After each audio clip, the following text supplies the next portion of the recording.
Hello, YouTube land, and welcome to another edition of Putting It Back on the Table, a Renee James production. Family, it's time to fasten those seatbelts for a thrilling adventure of home cooking, featuring culinary instructor Derek J. Snyder.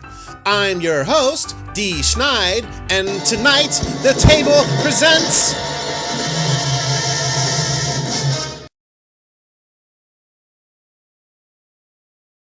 Balsamic Reduction Part 1, the introduction. Hello, YouTube land. This is a quick one, so I'll try and keep it short. Balsamic vinegar, unlike most vinegars, is not from the souring of wines, but from the fermentation of a syrup that is made from the juice of a particular grape known as Trebbiano, grown primarily in Italy.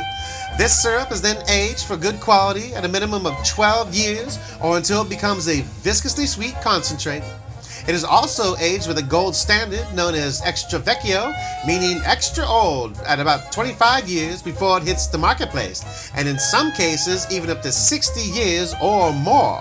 Determining which one you will want will depend on how much money you are willing to spend. The older it is, the more expensive it will be. Today, we will cook that beautiful black secretion until it reduces to its most robust solidity, allowing the sugars to caramelize and changing its structure to a much more manageable syrup-like texture. You must be careful as not to burn it, or even those mangy dogs in the back alley won't have anything to do with it. A little bitter? I know. Well, enough of my jibber-jabbering. Let's get started, shall we? Balsamic Reduction Part 2, the ingredients list.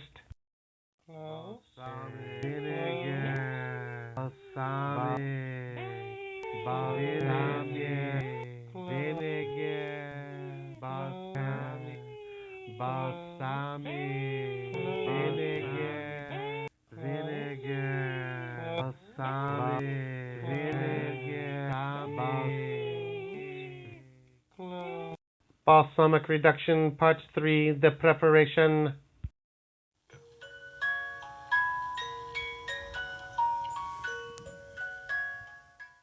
Balsamic Reduction Part 4, the cooking. Balsamic vinegar, real easy and real quick to make, just takes some practice. Bring your pot up to a simmer and constantly stir gently until you evaporate most of the water and you've reduced it to a thin maple syrup consistency. Make sure to keep it at a light to medium simmer or you could chance burning it. Balsamic vinegar is made from grape syrup, which has a lot of sugar. If you're not paying attention, it could get away from you and burn. It's a lot more fluent when it's hot, so remember that it will thicken even more once it cools, so don't look for that molasses thickness while it's reducing or you'll burn it for sure. I wish I could tell you how far to reduce it, but since they come in all forms of viscosity, that's just something you're going to have to learn from your own from practice. What I can say is just go low and slow and you'll be fine every time. Once you get it to where you want it, just run it through a strainer and put it to the side. Balsamic Reduction Part 5, the tasting. I have a confession to make, family. Balsamic reduction is one of my most sinful pleasures. Its rich, thick body works so well with a little olive oil on a plate or a saucer, just enough to swipe some crusty bread through. Sometimes I put it on a sandwich with a little mascarpone cheese or a dollop of some creme fraiche. I've even been known to drizzle it over ice cream as if it were chocolate sauce. But my most gluttonous, coveting, culpable transgression of all is when I stick my big fat finger in it and suck it right off the tip. Yep. This is D. Schneid thanking you for again partaking in another edition of Putting It Back on the Table. Goodbye, YouTube land.